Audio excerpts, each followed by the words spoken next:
Well, good evening to everybody, or good day to everybody, because we have an international audience on the line today.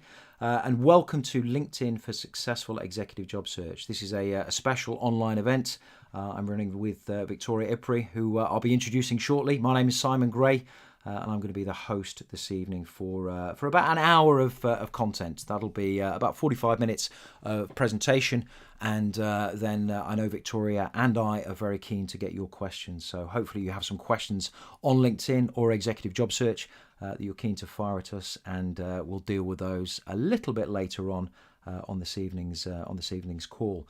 Now we've got about 100 people plus who registered for tonight's event. So quite a few questions we're going to expect. We'll try and get through as many of those as possible. And if you've turned up this evening struggling a little bit to fathom how to use the new LinkedIn interface, or are active in the executive job market, then stay tuned, because you're very much in the right place. And hopefully on the control panel in front of you, the GoToWebinar control panel, you've all found the question box.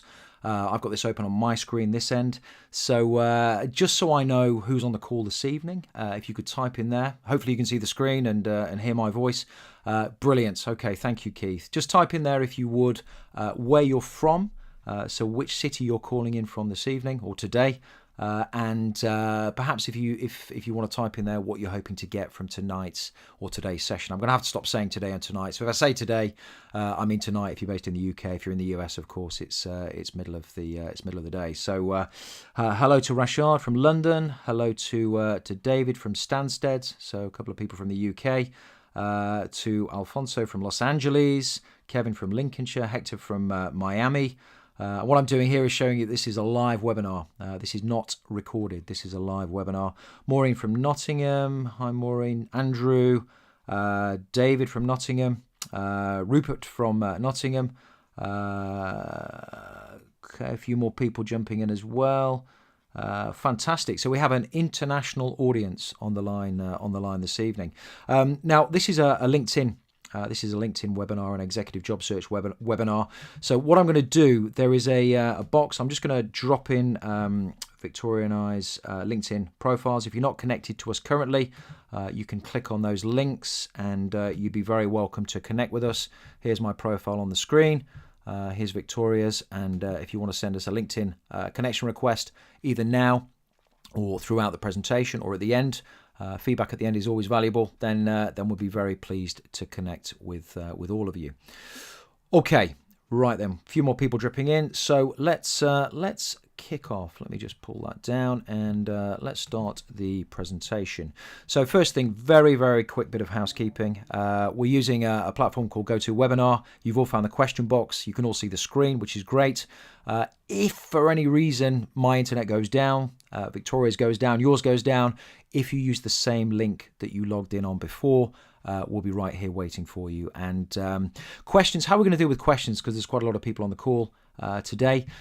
If you get a question, a burning question that pops in your head, don't lose it. Type it into the question box.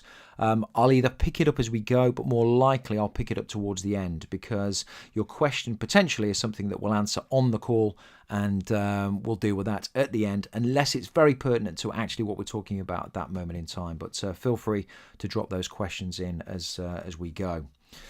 Okay, so what are we covering today? Well, we're covering a number of things, and I always like to limit the webinars to 3 main topics and then some time for Q&A. So we're going to talk about how to build a profile recruiters and employers will actually find. Now, you can have the best skills and abilities. You can be number one in your industry sector, but if nobody knows about you and knows of your existence, well, you're the best kept secret. So we'll talk to you a little bit about how to get a profile that gets the attention of recruiters and employers. We'll then talk about how to use LinkedIn to open up opportunities in the hidden market. And the hidden market is a term I hear more often now. It's a term that I don't know whether I invented it, probably not, but it's a term that's out there, but not many people really understand what it means. What it really means is how to find opportunities that other people can't yet see, and to get ahead of the market to uncover opportunities before they're in the public domain. And think about your everyday life. We all run a system of recommendation and referral now. This is essentially the hidden market, and it's tapping into those conversations that employers, recruiters are having before they've advertised a position or before they've put something out there in the public domain to find the talent that they're looking for. And then finally, we're going to talk about what's new in LinkedIn and what's in the pipeline. And I'm going to divert to Victoria on this. What I would say is when the LinkedIn interface came out and hit my profile a few weeks back, it was a little bit of a shock to the system. And I spent half a day on a Monday morning blogging about this, identifying what some of the changes were. And at first glance, it seemed to be quite different. But in fact, most of the functionality I think is still there. And in actual fact, I think it's just a case of getting used to it. And Victoria's going to talk about some of the exciting stuff that is coming. There has been some negative feedback. I've been talking to LinkedIn directly on a number of occasions, and I think they recognise some of that and have put some of the things back in place that perhaps at first disappeared. And then we're going to have some time for Q&A, and do stick around for the Q&A. When I run webinars, generally the Q&A is sometimes the most powerful stuff because we're assuming what you may need to know. Q&A is where you have the opportunity to ask us specific questions relating to your situation, challenges, or things you're looking to move towards. So do stick around for that at the end. Okay, so Victoria is on the line this evening. I'll just tell you quickly how we got in touch with one another because it was via LinkedIn. I'd seen Victoria comment on a post. Can't remember what it was about. Had a look at her profile. Her profile very much spoke into a niche. I'll talk about that in a moment. Spoke into a niche in helping C-suite, C-level executives navigate the complex world of LinkedIn. And Victoria's hopefully on the line from Philadelphia today. Victoria, are you there? I am here, Simon, and I'm ready to roll. Excellent. Well, that's a relief. I'm glad to hear your voice. Rather than me steal your thunder, would you like to give everyone a quick introduction to you and what it is you do? Certainly. Hi, everybody. I'm very excited to be here. I know everyone always says that at the beginning of webinars, but this one is really going to be great. So I'm excited to share what I think is some very vital information about executive job search on LinkedIn. Just a little bit about me personally. I once upon a time was a sales director in the medical arena. And in 2006, I decided I would start my own business, which in retrospect may or may not have been a good idea, but a lot of people were leaving the corporate world at that time to do their own thing. And I pretty quickly, to make a long story short, fell in love with LinkedIn. I could see the future of what the potential might be for it. And the rest really is history. It's kind of on purpose and kind of an accident that I started helping other people create their profiles and get great results on LinkedIn. And somewhere along the line, I don't know who it was, someone said to me, hey, you could probably charge people for this. And a business was born. That's really literally how it happened. So today I work exclusively, as Simon said, with executives who are either job searching or own businesses and are trying to generate leads with LinkedIn. I do this through profile optimization, through individual coaching, group webinars, on-site team training for sales teams and other types of teams. And this is how I help executives really reach their goals using LinkedIn.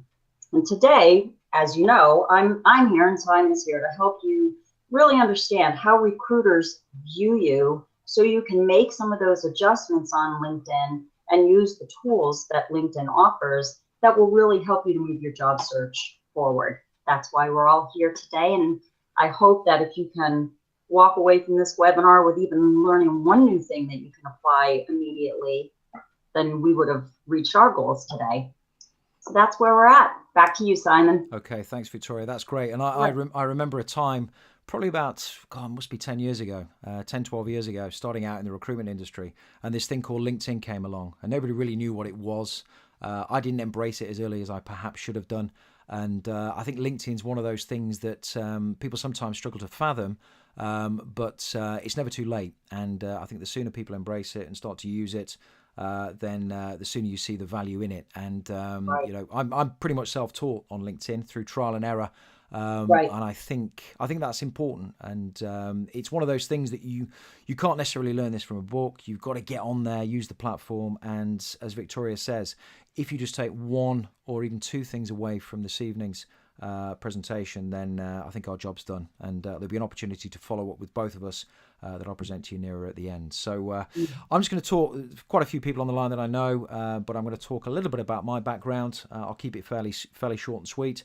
Trained as a chartered accountant, qualified with KPMG back in 2000, then fell into the recruitment industry. So I'm a veteran of the recruitment industry, the kind of people that some of you on the line are probably trying to get in front of.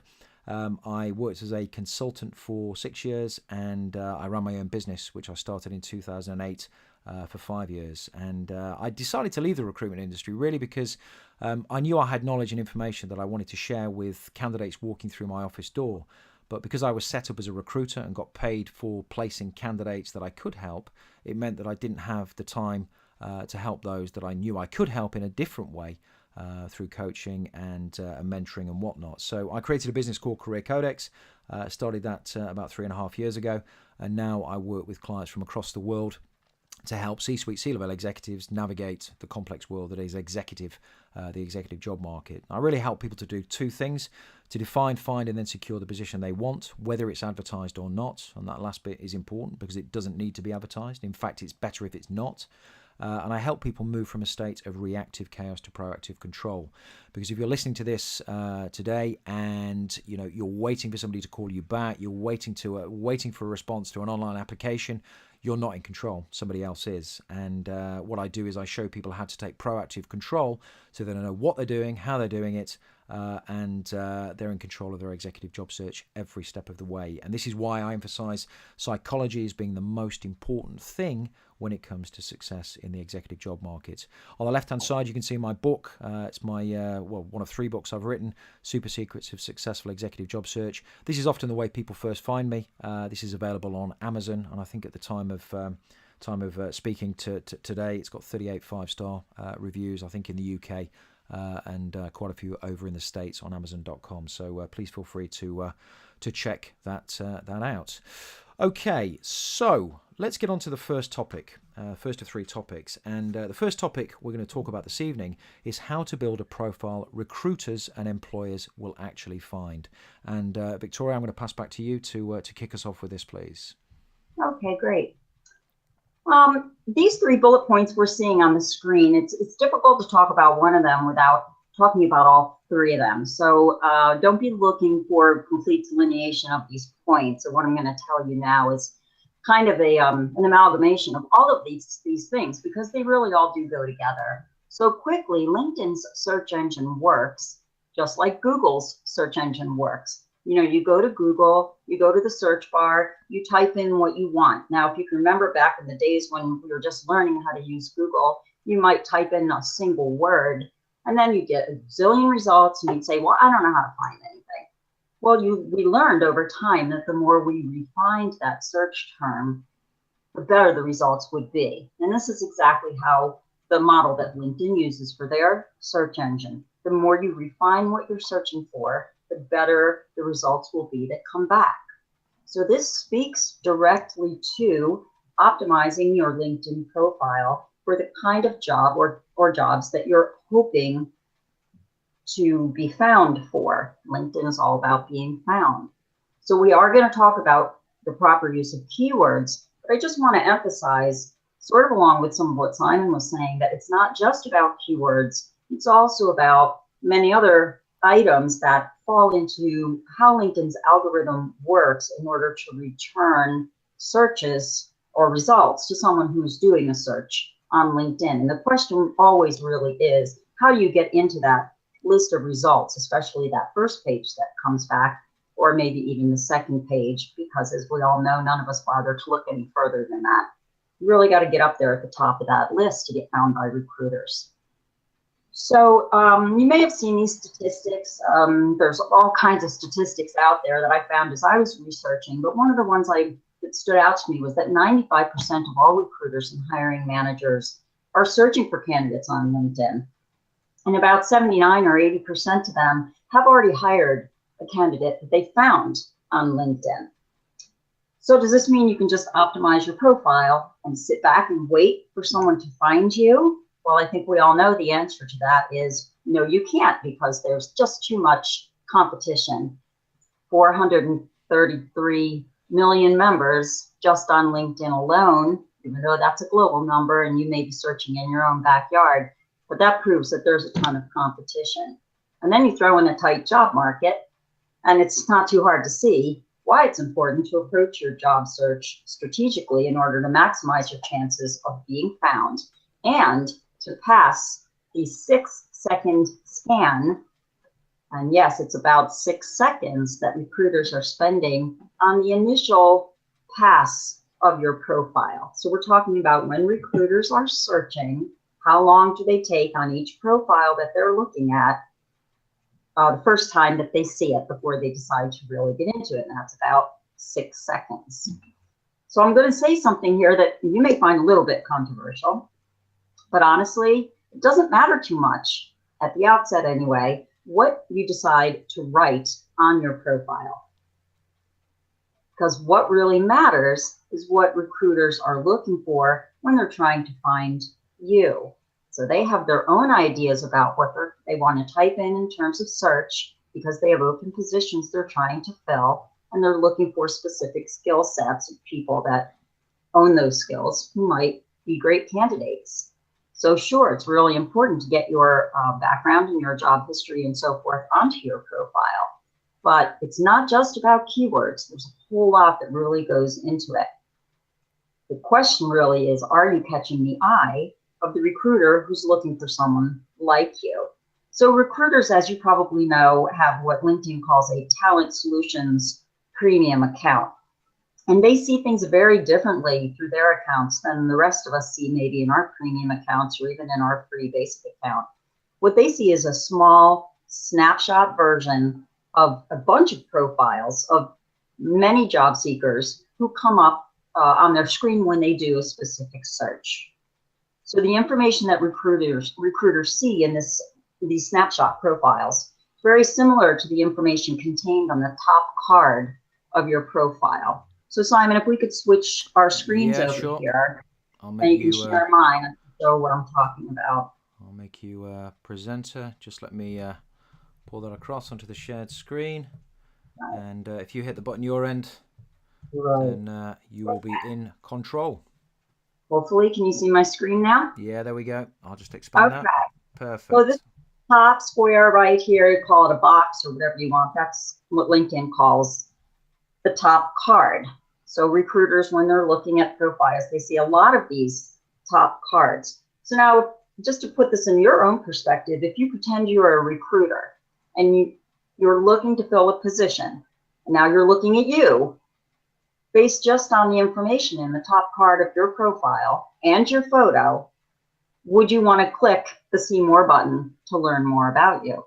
That's the question you need to very objectively ask yourself when you're creating your profile. And in terms of keywords, because we're constantly being asked about keywords, believe it or not, keywords are actually number 5 on a list of what I call find me tricks. So you want to remember with the profile, just as we were talking about how the search engine works, you're trying to please sort of 2 different sides of the coin here. You're trying to please LinkedIn's algorithm, which looks at a variety of factors on your profile in order to bring you up in a search. And you're trying to please the human recruiter or hiring manager who's looking at your profile. So it gets to be a little bit tricky there. So here's some things to think about in terms of find me tricks. I mean, we could talk today about, go over the whole profile and everything you should do, and we're certainly not going to have time to do that. But I'm going to throw out a few tricks for you here. So location is a really big one with recruiters. A lot of recruiters will set their advanced search to bring up candidates only that live within maybe a 25-mile radius. Sorry about these little messages. 25-mile radius of the area that they're searching in. If you live more than 25 miles from a major metropolitan area, especially one you might be willing to commute to, you might consider changing your zip code so it locates you somewhere between your actual zip code and the major metropolitan area. So whether you live near New York or Los Angeles, or I live near Philadelphia, or you're in the UK or in another country, you're not really right near a major metropolitan area, you might want to adjust your zip code a little bit so you get found more often. You're in these broader searches. You can also use, as you'll see I did on my profile here, I don't live in Philadelphia. I live in a little town outside of Philadelphia, but instead of having my town here, which most people haven't heard of, I use greater Philadelphia area. And many LinkedIn members do this, but I've also seen members who are using a town that is very tiny and no one's heard of it. So you want to sort of be able to expand how you get found by those two little tricks right in the very top card of your profile, and that can make a big difference. One more little trick in this area is it is possible in your account settings when you're putting your zip code in my case being in the United States, if I was, for example, a salesperson and I wanted to get found for any position all the way across the United States, I could put into my zip code 00000. We have 5 numbers in our zip code. So I could put in 5 zeros.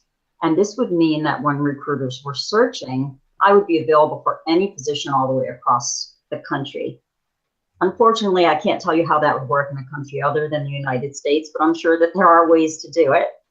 And it's just a cool little trick that you can do on your account page that can make a difference. So that's for the top card. Now, talking about what they call your headline right here. You have 120 characters to use. You can use them all or not, but the one thing you definitely don't want to do there is to add the phrase job seeker or seeking new opportunities or similar sentences like that. Why don't you want to do that? Because recruiters are searching using keywords that match their open positions. And open for opportunities or job seeking is a useless phrase or word in your headline. No one is searching on that. So there's no point in putting it there. If we have time, I'll talk later about where you can put it so it might be helpful to you in your search. The fact is, and I'm sure Simon will agree with this, recruiters do passive recruiting. They would prefer to hire, or let's say to hire away or steal away, someone who is already or is currently employed, rather than people who are unemployed and looking for work. So you don't want to announce the fact that you're unemployed or that you're desperately looking for work, because A, you won't get found for that, and B, it's not very attractive to recruiters. They don't know how long you've been unemployed. They don't know whether your skills are sharp or not. And so it's not really something that you want to advertise. Instead, you want to use the 120 characters of your headline to share your very best skills. And that's because, again, going back to how recruiters search with the recruiter tool, they see a lot of snapshots of the tops of everyone's profiles. You want your headline to really stand out. One of the other tricks I want to show you here, you'll see right here, if you can see my mouse moving, is it says world's best employer. Well, that's not my employer. Obviously, it's not my company name. I did that specifically for all of us today so I could show you a very little known trick that really works well. This is just a placeholder. It could say ABC company or something. What I want to show you is that I pretend that I am job seeking and I am unemployed, but I don't want to announce that I'm unemployed. I want my skills to look sharp, and I want to present that I'm really ready to take on that next role. So what I've done here, on top of my actual jobs that I've worked in, is I've created a placeholder position. You can call it a fake job if you like. In some sense it is, but it's really not a fake job because we're not misleading who we are or what we're doing. We're being very upfront about that and transparent. So what I've done is create a title for the job that I want to be hired for. And I've made it clear here that I'm job seeking. Here's where you put in the employer name. Well, you don't have an employer name, so you have to make your own best judgment as to what you want to put in here. I put this in just so you could see it today. This is just an example of how you might describe how all of your skills make you qualified for the job that you're seeking. Now, where did I get this information?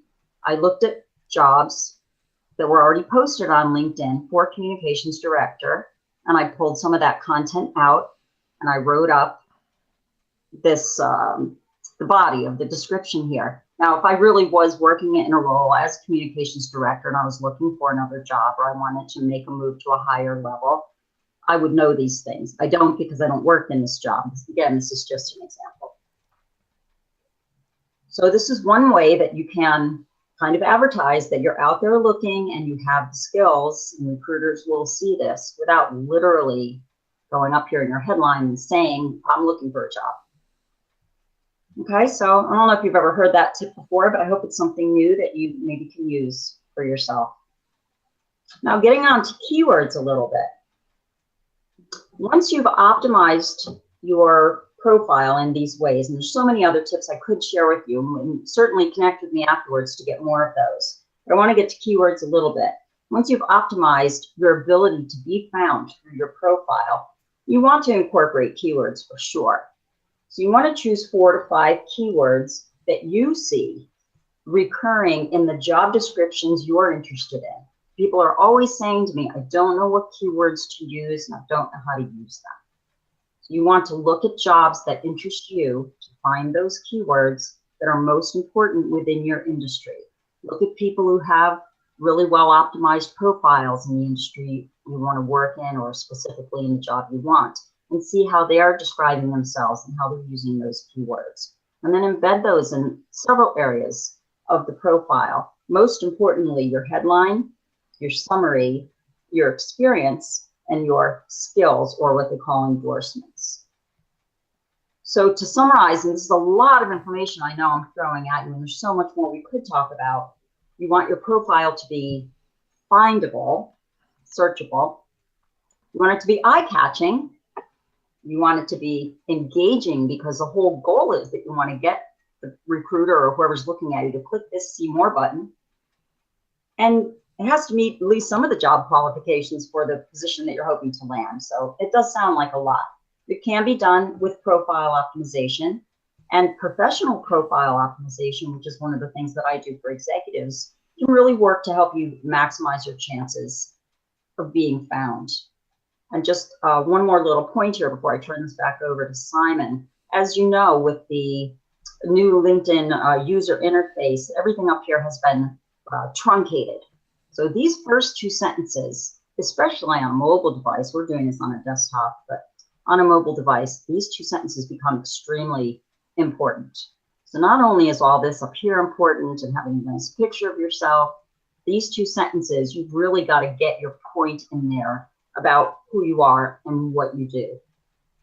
Because if they're not going to click the see more button, then you're going to lose that last opportunity for that to happen. So make sure you get that in here and do it in a way that makes them want to click this button to learn more about you. Back to you, Simon. Hey, that's great, Victoria. Thank you. I've got to ask you, because it's in your summary. What's a doozy for us in the UK who perhaps haven't heard that terminology before? That's great. It's a big problem that's difficult to solve. Okay, got you. Okay, I'm just going to turn the presentation back to me. Okay, I'm just going to make a couple of little comments on all of that, because I think you talked initially about the battle, which is from websites. LinkedIn, of course, is a website. The battle between pleasing the machine, which is the search engines, and pleasing the human. And I think the priority always has to go to the human, particularly on LinkedIn, because it's a human that's going to make a judgment, and a personal judgment, on you based on what you've got on there. The currently seeking opportunities or various variants of that is something I see all of the time. And if any of you on the line this evening, head over to my LinkedIn profile, have a look at one of my previous published posts. You'll see I put a whole article on there as to why you shouldn't do that and what you can do to navigate around that particular challenge. So no, it's not about your current situation. It's about where you're headed, and it's about the value that you can add. Putting a recruiter's perspective on this, When I was a recruiter, I had a database in my business of candidates that I'd met, candidates that I would add to the database as I met them. But the real database that I tended to use was LinkedIn, and that was increasingly so. And the big advantage of LinkedIn for a recruiter or an employer is that it's up to date, because it's not the recruiter or the employer keeping it up to date. It's the user of the profile that keeps it up to date. So it's more accurate. And think about how recruitment used to be done. If an employer wanted to hire somebody prior to LinkedIn, generally they had to put an advert out there, or they had to go to a recruiter. Now they've got this database at their fingertips. So it's not just recruiters, professional recruiters, that are looking for you. It is employers directly, and I see this increasingly, and I'll talk more about that when I get onto the hidden market shortly. The final thing I'd say on this, when I was interviewing candidates back in the day in recruitment, I would always ask them, what are you doing on LinkedIn? And generally people would say to me, well, I've got a profile. And I'd say, yes, but what are you doing? And they got a shop window. So they got their skills and experience presented, not always targeted as well as they needed to be for their target employer, but they got a shop window.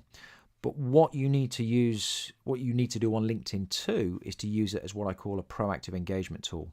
And this means not waiting to be found, but actually using LinkedIn to go out there and position yourself in front of the organizations that you'd like to work for, or the recruiters that you'd like to build a relationship with. So some great advice there, Victoria. Thank you for sharing that. I'm going to move forward now onto the second thing that we promised to talk about this evening, which is how you gain access to the hidden market. Well, first of all, I'm going to talk about what the hidden market is. If you think about employers, how do employers make recruitment decisions? And if you're on the line this evening, you've been an employer in the past, this may resonate with you, because what I can tell you, and I know this because employers used to tell me, even when they ultimately sometimes engage my services, that in the first instance, what they would generally do is tap into their networks, and they'd have generally three conversations.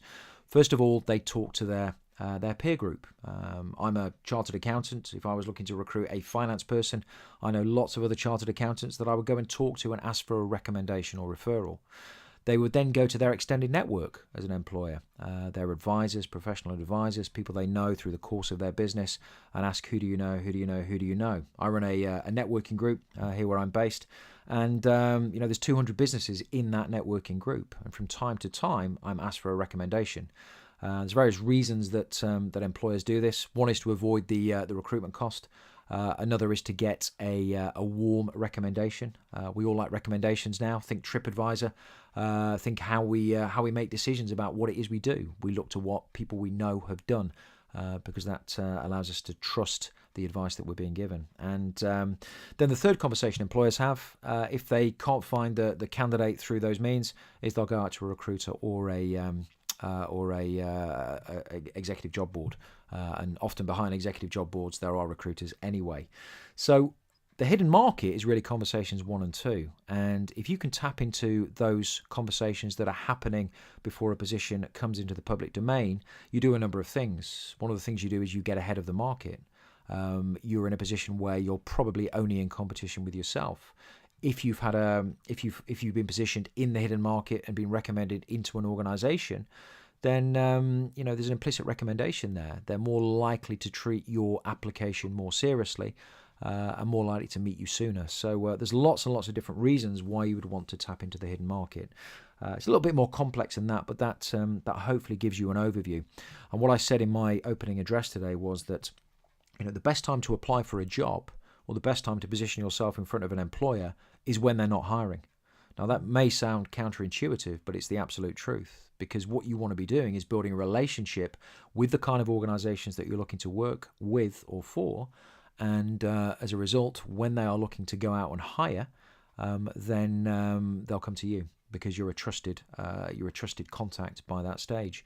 And one of my executive clients I worked with late last year actually created an opportunity from scratch by approaching organizations in the hidden market that he was interested in working with, and made quite a complex move from public sector to private sector, which the recruiters will tell you is difficult, by positioning himself directly in front of employers and building a relationship with those employers when they weren't hiring. And through demonstrating his skills and abilities, without selling his services at that point, resulted in a meeting, which resulted in a job opportunity.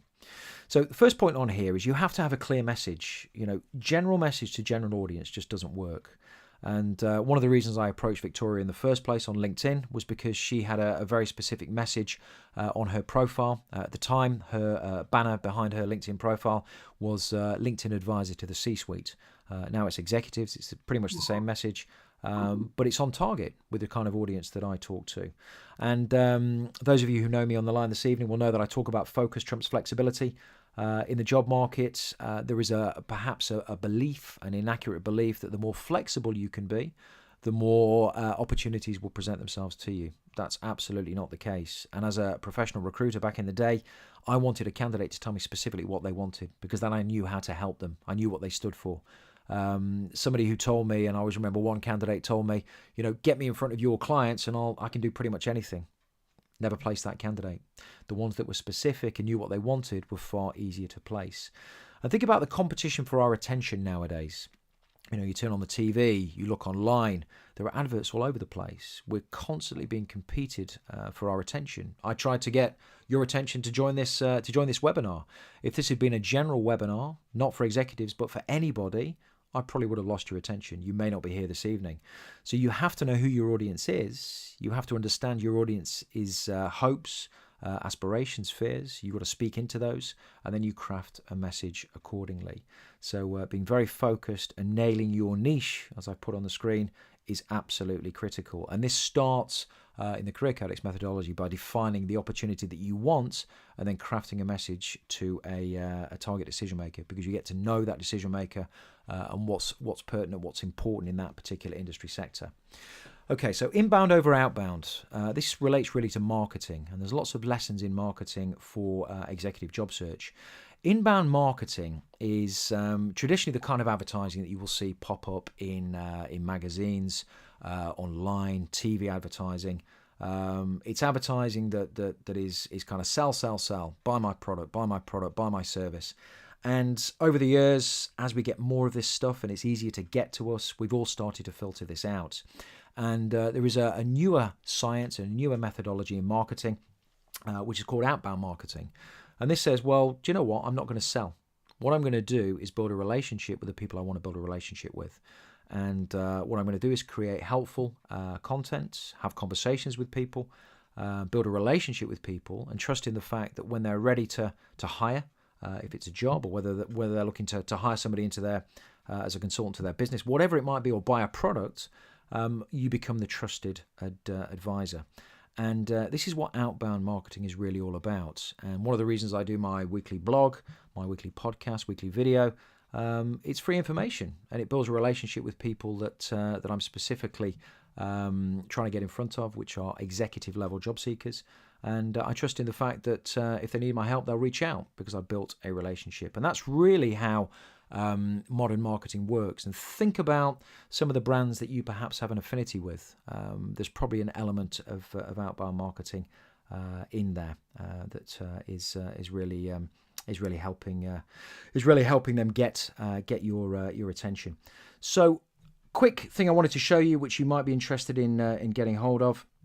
The LinkedIn Sophisticated Marketer's Guide to Thought Leadership. I will put this link in the chat box in a second. Essentially, if you're in the executive job market, you're in business, and you're in the business of finding a new position. This is LinkedIn saying that thought leadership, positioning, communicating a message that is encouraging people to come to you with a you put out helpful content, come to you with a problem because you built a relationship. This is what LinkedIn is saying is so important. So in fact, I've just realised, which is why I stumbled there.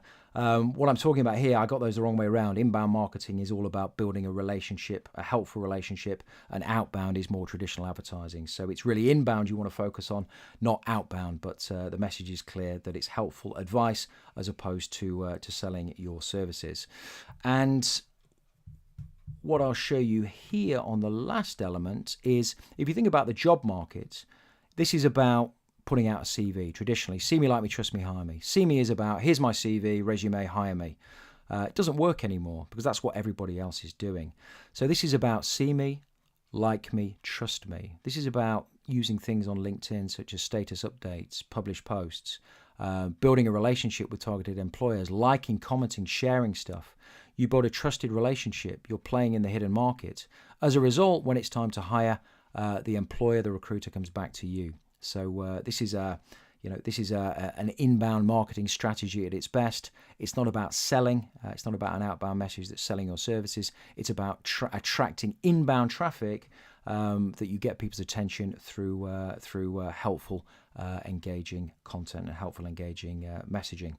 So, Victoria, what I'm going to do now, I'm going to pass back to you, and I'm going to pop that link into the LinkedIn article that you can download, thought leadership thing, as I pass back to Victoria, who's going to talk about what's new in LinkedIn and what's in the pipeline. Over to you. Okay, so I love to stay on top of what's about to happen on LinkedIn. There's so much already happening on LinkedIn, but what's going to happen is what really excites me. I realized that with the new user interface, we sort of all woke up one morning, as Simon was saying, and said, wow, what the heck happened here? This is like not what I'm used to looking at. And where's the button for this? What happened to my sent messages? Couldn't find anything. And that was enough of a sort of a shock to the system to try to get up to speed with the new user interface. But there's so much more coming down the line that really ties directly into what's going to happen on the recruiter side of things and on the other side of things for those of you who are job seeking. So we have seen a lot of changes with the new user interface. One of the big changes, and one of the most maligned by the customers of LinkedIn, is the loss of advanced search. And now advanced search is only available in Sales Navigator subscription and the recruiter level subscriptions. Advanced search is used by people all the time when they're using LinkedIn for what it's for, which is to find other people to connect with, to find VIPs, to find people of value to you, to look for jobs. Well, not so much on the job side, more on the people searching side. It's a pretty heavily used tool. So the fact that the advanced search filters were moved off of all the other premium subscriptions didn't really make LinkedIn's customers very happy, and they complained about it a lot. And in response to that, fortunately, LinkedIn returned some of those search features to the premium job seekers, not to the people with free basic profiles so much, but to those of us who pay for premium, but we don't have Sales Navigator or Recruiter. So as job seekers, you're probably doing most of your searching on the job boards. And you're also probably looking, hopefully, to make new connections who can open doors for you. Because as Simon was saying, it's not just recruiters, it's hiring managers, it's employers, it's even people you know or could potentially know who know about open positions at their companies or know where you would be a good fit for something that's coming up. Really, really important to build that strong network. So unless you're a heavy searcher, though, you're not really going to be affected much by the changes to advanced search. And you should be able to find what you want. In terms of job search, the jobs tab is really similar to what was already in place on LinkedIn. And as you probably know, it's pretty easy to use. You can still save jobs, you can still post jobs. You don't have the Discover tab that we had before, and there was something called Preferences. That's been taken away. It's still easy to search for a job. But the new change in the user interface that you want to most focus on, and we've talked about it already, but I need to go back to it again, is aligning your profile headline and your summary, which we talked about has been truncated in search because they're trying to align the desktop more closely with the mobile app. And why are they trying to do that? A lot of people, there was an outcry about that. The fact is that something like, 76% of all LinkedIn users come to LinkedIn through some kind of mobile device. So mobile is getting bigger and bigger, and LinkedIn is really answering the call to that need for mobile search. And we've all got to keep up with that if we want to stay in the sightline of the people we most want to connect with or be found by. So those first two sentences of your profile, don't forget, they're really critical to search function. You're going to be looking probably after this at some people's profiles in a somewhat different way paying attention to those sentences. If you want to contact me afterwards, I can show you some great examples of different ways people have done this. But again, I just want to emphasize that think mobile when you're thinking about the changes to the new user interface and how they apply to you as a job seeker. Those are really the most important points for job seekers that we need to consider as we go forward and try to really push our job seeking forward to find that dream job that we're looking for.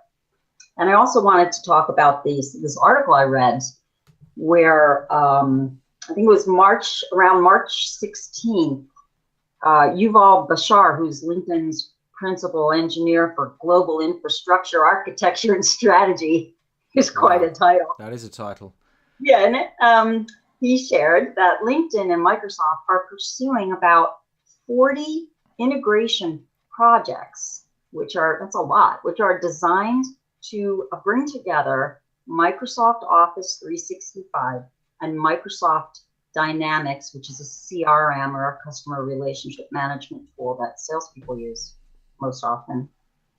So he was saying that, for example, if you're an Office 365 user, and a lot of people are, and let's say you're in Outlook and you're looking at a list of people in an email that you've received, and those people are all CC'd in that email, so they're copied on it.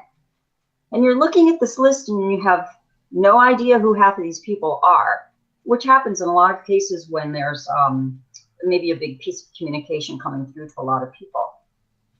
With this one of these new tools they're developing, you'll be able to hover your mouse over the name of someone who is CC'd in an email, an Outlook, and you'll get their full LinkedIn profile popping up. That's pretty cool. As you're sitting there looking at this email, you don't know who half these people are. You can find out immediately who they are, which puts you in a better position to sort of have your finger on the pulse of what's really going on. And then there's another integration they talked about that I thought was really neat, which revolves around tools that will help us complete tasks. Now, I don't know how to explain this any better because they didn't explain it any better. But they're saying that if you're in the middle of working on a certain kind of a project, LinkedIn, Microsoft tools can proactively suggest which LinkedIn members might have the skills you need to help you complete that task. That would be a pretty cool tool to have as well. So these tools are all part, you can see on the screen this slide that I pulled from a confidential document between LinkedIn and Microsoft when Microsoft was making the agreement to buy LinkedIn. They were discussing their stock prices and so forth. And this is a slide that came from that presentation. And so this tells us where they're planning to go and how they're planning to really integrate going forward with Microsoft. And these tools are all just part of the broader goal of integrating your LinkedIn identity and your LinkedIn network in Microsoft Outlook and in the Office suite. Another thing they said was that your profile data from LinkedIn could be surfaced in an app like Outlook or Skype or Microsoft Office, even though they haven't quite specified how that would work in reality. What they're really talking about is, we log on to LinkedIn, we do what we have to do, and we log out. But they're really looking at how to integrate all of the Microsoft tools with LinkedIn tools so that really they're weaved into each other one-on-one. And you don't have to literally log into LinkedIn to do what you want to do, to look at people. You don't really have to log into some Microsoft tool to do what you want to do. You're just going to be using them together. I think that's some pretty amazing stuff. And it really is going to affect us all in the future. So it's really time to embrace LinkedIn, particularly if you're a Microsoft user. I'm on Apple devices, so I'm not sure what the world's going to look like for me, but we'll see. I'm sure they've got an integration for that plan at some point down the line. So we're slightly over in terms of the formal presentation. Just a couple of things to share with you. Thank you for that, Victoria. Very, very informative. Thank you. If you want to get in touch with Victoria or I, please connect with us on LinkedIn. There's our LinkedIn usernames on there. websites, and yeah, contact you. LinkedIn's probably as we're talking about LinkedIn. Let's face it, LinkedIn is probably the best way to get in touch. We're going to deal with some Q&A in a moment. If you can have a think about your questions, what I'm going to do is facilitate those questions. So anything to do with LinkedIn, anything to do with executive job search, we'll try and get through as many of those as we can. I know Victoria is okay to stick around for a little bit longer after half past the hour. So we'll stick around and deal with those, as many of those as we can. But just before we do that, we wanted to put something together for you this evening, just in case you need some extra help. And what we've covered so far may be all you need. But Victoria's kindly given you the opportunity to access some of the stuff on her website. She has an offer, which means you can ask her questions about LinkedIn, anything you want to ask her. And the way to do that is through this link. This is a special bit.ly link. If you type that in, that will take you to her webpage, which I'll show you in a second. And the other thing that I wanted to present to you this evening, it's good to see some of my clients on the line this evening. I run a program which is a 3-month program called Executive Edge Online. And this is where I take clients through an executive career coaching program that helps them define, find and secure the executive position that they really want. It incorporates online content. It incorporates a private LinkedIn group where members of that group can communicate with one another. And also there is a fortnightly group coaching call. So in a 3-month period, what are we talking? We're talking about 6 group coaching calls. There is also 1 go-to meeting, and there's a special private go-to meeting with me, and there's a special offer this evening. Let me just pull this up, quickly show you. Here, if you access the 3-month subscription and use the coupon code, which I'll pull back on the screen in a second, webinar-SG, that will give you 25% off the cost of this 3-month subscription. And also, I will throw in up to a 30-minute onboarding call in addition to all the bits and pieces that you get in here as well. So feel free to have a look. There's a free trial there as well. These are the links to access that, and I'm just going to throw those links in the box now.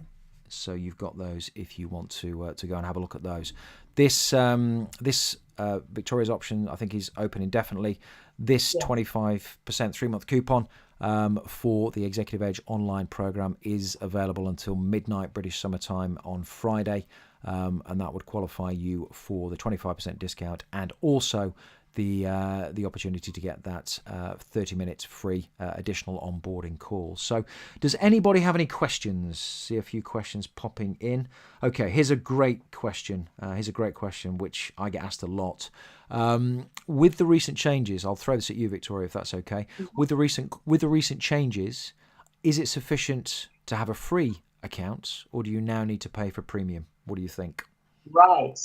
So if you have a basic or free LinkedIn account, you can only see the full profiles of your first and second degree connections. Of course, most recruiters are using some form of premium account, Recruiter Lite or Full Recruiter, which gives them access to the full profiles of their first, second, and third degree contacts. If you're out of their network, which would be farther removed than 3 degrees, a recruiter won't be able to see your full profile, and in that case, they'll probably move on. So it's always smart, as we talked about, to be working to expand your network and personalize those requests that you're sending through. But to apply that to whether or not you need to pay for a premium membership, the answer would be it depends on how heavily you're using LinkedIn. Let's start quickly with Sales Navigator. It's expensive for most people, and you don't really need Sales Navigator unless you're working with a team and you're doing an intense amount of prospecting and sales work. If you're seeking an executive level job, I'm guessing that your world revolves around you and that dream job that you are seeking next. So you probably are not doing that heavy level of prospecting. So forget Sales Navigator, you don't need it. Then we're down to the business, premium business, or what I forget what they call it now, premium business or business premium. I think it's around $60 a month. That is a good deal. It's about, in US terms, $2 a day. I spend more on that than coffee every day. So I could stop drinking coffee and pay for my LinkedIn subscription. So, There you go. I um, wouldn't recommend that, but no, don't stop drinking the coffee, of course. Maybe give up something else that's a vice. I don't know. yeah. But yeah, I mean, it's a very affordable essentially, and it is a really good investment in your job search. You can always cancel it afterwards once you've found a job that you want. But it does give you far more ability to connect with more people and to get more of those search filters to find the people you want to find. Because as you said, Simon, this is not just about people finding you. It's Yeah, it's about you being proactive. active and finding them. You really cannot do that anymore with a free or basic subscription because LinkedIn keeps taking away the things that you can do.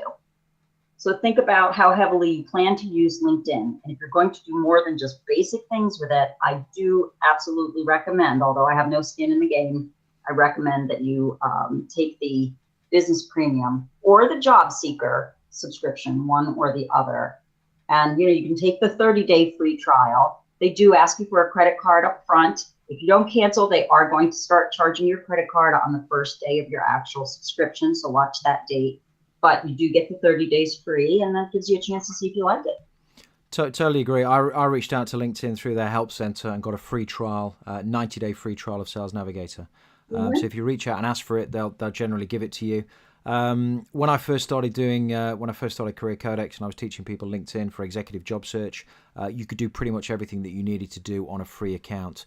Now there are various other things. I won't go into detail on this because we don't have time. Things like open link, things like candidate interest, things like salary insights, which are all useful tools. And the search functionality on the paid platform now is so much better. So there are a lot more reasons than there used to be to have a premium account.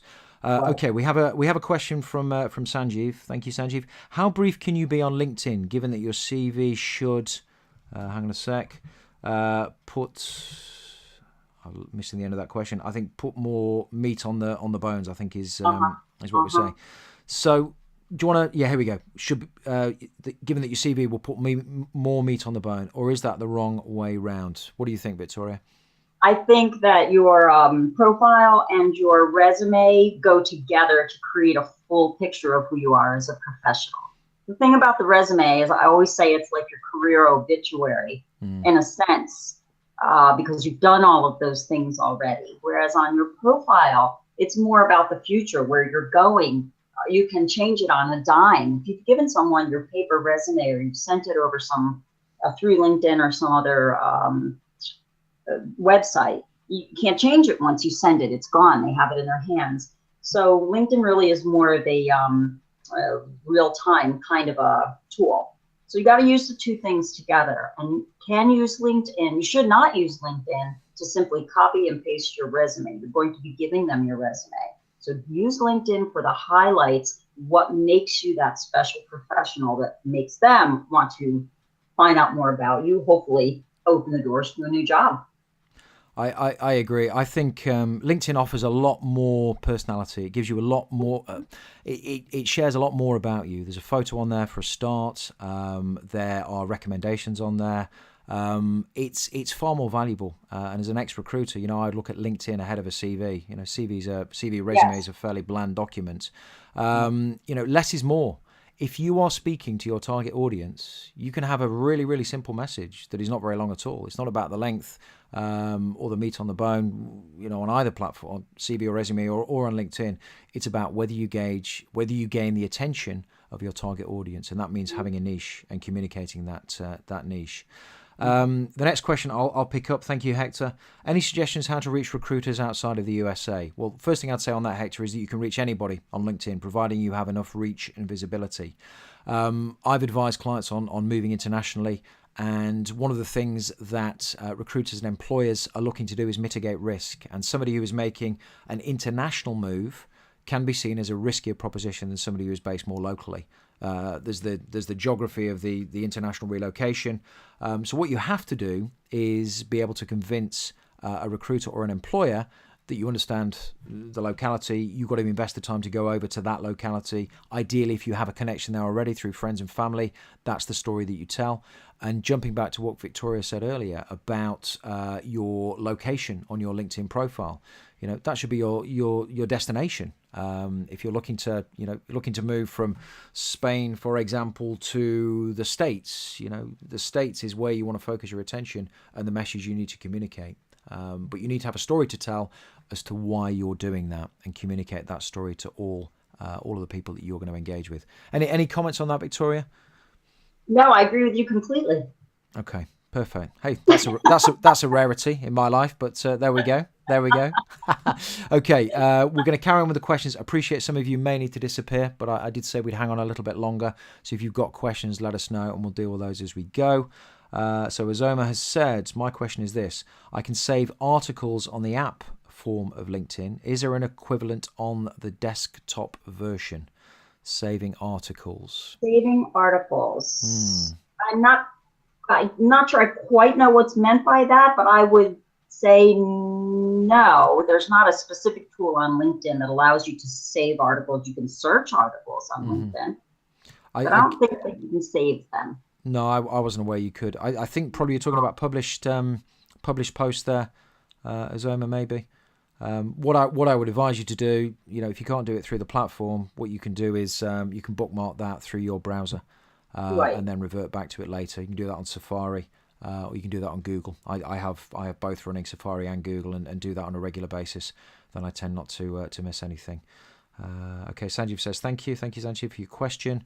Alfonso, any tips on how you can attract recruiters from different sectors if you desire to change path? Okay, this is a really good question.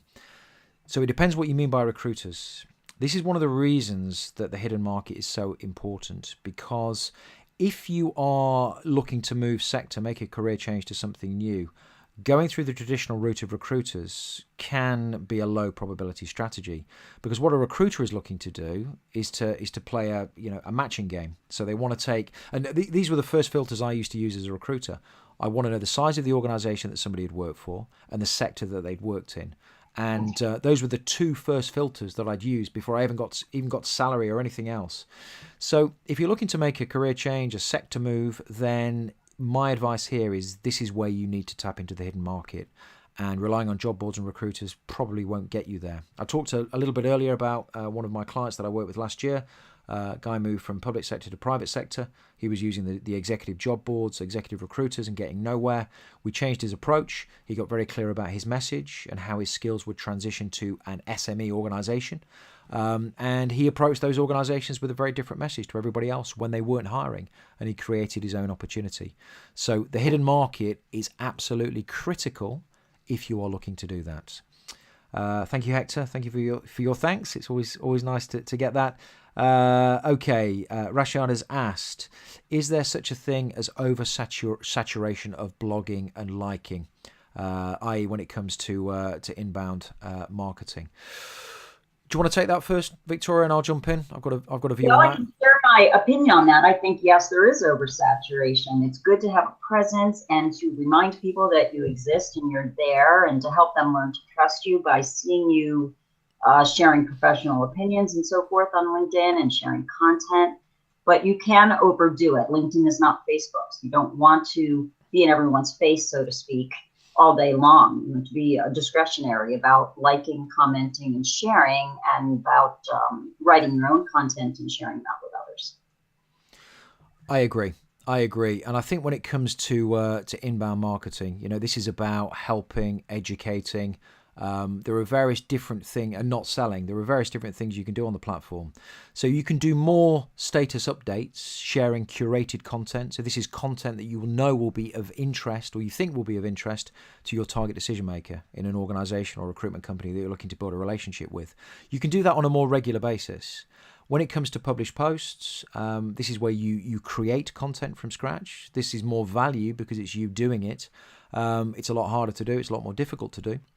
But I do one of these at least once a week, and I think I would say two things: providing it's good content, then you can do it. You can do it as regularly as you want, and as regularly as you have the capability of doing it.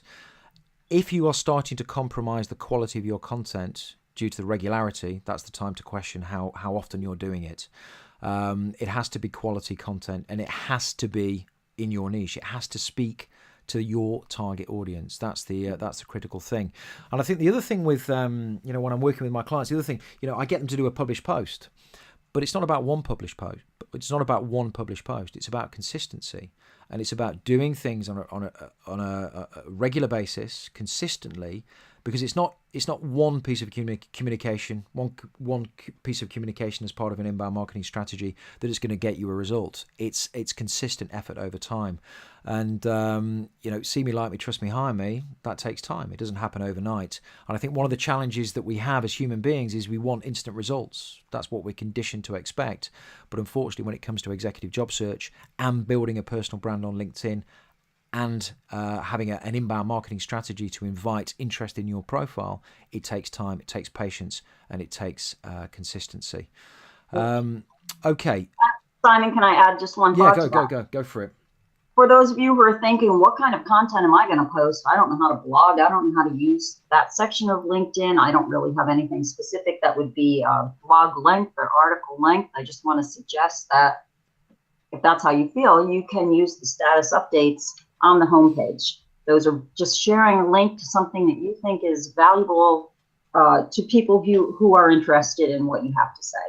So It's not something you have to create yourself necessarily. You can just share things that are germane to your audience. And it's a good way to get your face and your name and your presence out there among the LinkedIn cyberverse, let's say. I'm getting known. Like that, cyberverse, yeah, that'll do. And just share those links and say something intelligent. Again, this isn't Facebook, but say why you're sharing it, why you think it's important. And you can do that once a day, a couple times a week, and it can stand in pretty well for the sort of longer trials of trying to create big pieces of content to share through the publishing tool. Yeah, the published post blogging is more difficult, particularly if you've not done it before. Even with some of my really senior clients that I work with, who've held big jobs in bigger organisations, they find that very difficult because it's not something they've done. But it is important, and there is a way to do it.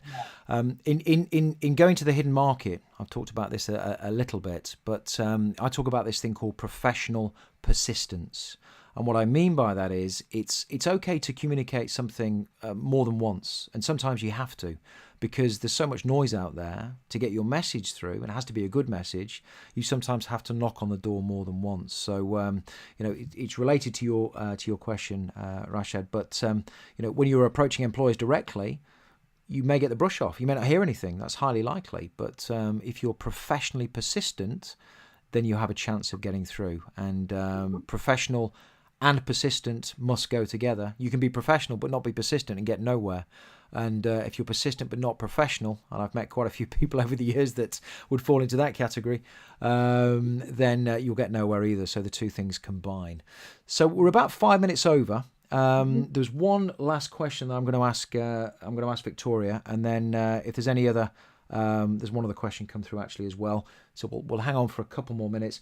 Very quickly, Victoria, published posts, we've mentioned those, and I've certainly noticed in terms of my published posts, since the new desktop interface has kicked in, the readership and the visibility of those has dropped off. What can you tell me about that? Yeah, it's actually not very encouraging right now, unfortunately. Last year, LinkedIn made a bunch of changes to how the algorithm worked in terms of distributing content. It used to be that all of your first connections would get the content that you posted. They'd all get notifications. And so they'd all come and look to see what you did because it was interesting.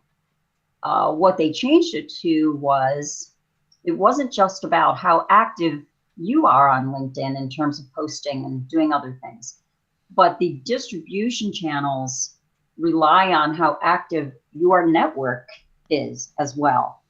So those in your network who are most active will be notified of what you've posted, and those who are not don't get notified. So there's a lot less notification going on.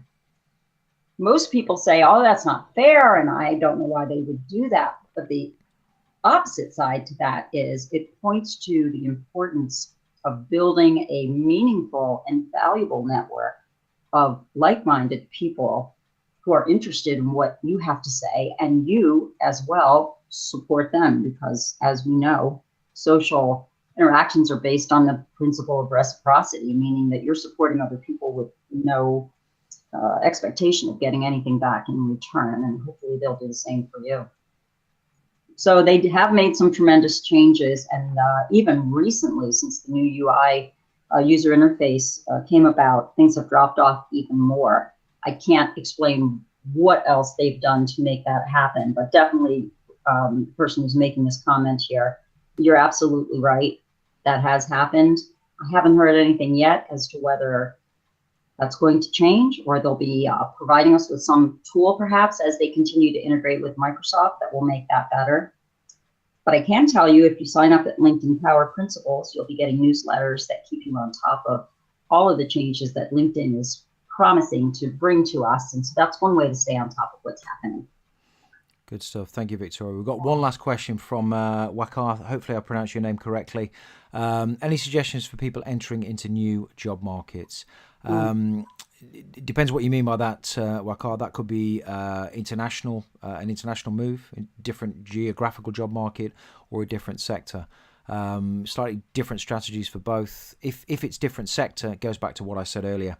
That you can't rely just on job boards or executive recruiters who are going to be using the filters that I spoke about. This is about positioning yourself in front of employers directly. And one of the ways that I advise, and I teach this, is to leverage the power of a type of individual I call market makers. Ask for help and advice, get in front of them, get on their radar. Because if you're looking to make a career change, a transition to a different sector, it's very difficult to do it through traditional means. This is about you making the effort and doing things for yourself. So actually doing what a recruiter would do, but for yourself. And what I say to people is this: it's not just your skills and experience. Yeah, what it is your approach. And in a crowded marketplace, if you think about any opportunity that you're applying for, pretty much everybody else has got similar skills and experience, particularly if you get shortlisted. So what can you change? Well, you can't really change your skills and experience. That's quite difficult. What you can change is your approach. And if you would change your approach and you speak directly to the target decision maker in the organization that you wish to work for in a different way to everybody else, it doesn't matter what your background is. It doesn't matter what your sector is. You've got to have some skills and abilities, of course, that they're looking for. But that's how you get their attention, and that's how you start a meaningful conversation. If not today for an opportunity, then maybe at some point down the line. So I think we'll finish on that one. Thank you for that question. And Victoria, just want to say thank you ever so much for joining this. And to everyone who listened today. We've been in the planning of this for quite some time. Yes. It's nice to get it executed, to get the webinar done, and to get the content out there. Just a quick reminder: you can sign up for Victoria's email newsletter and get more information on what she has to offer in terms of her free LinkedIn support system at this special link. That will be in the follow-up email to you once this is over, and the recording will be coming out to you as well. If you'd like to find out more about the career coaching program that I put out there, Executive Edge Online, and take advantage of a discount on that for special this evening today for webinar attendees. This also includes a 30-minute onboarding coaching session that I'll throw in there as well. Then you can go to this link and have a look at that. And if it's not quite right for you at the moment, have a look at the free trial. That'll tell you a lot more. And hopefully Victoria and I will be in touch with some of you moving forward. So last thank you is to all of you. Thanks for joining. Thank you for spending your time this evening, and we'll be back with another webinar very, very soon indeed.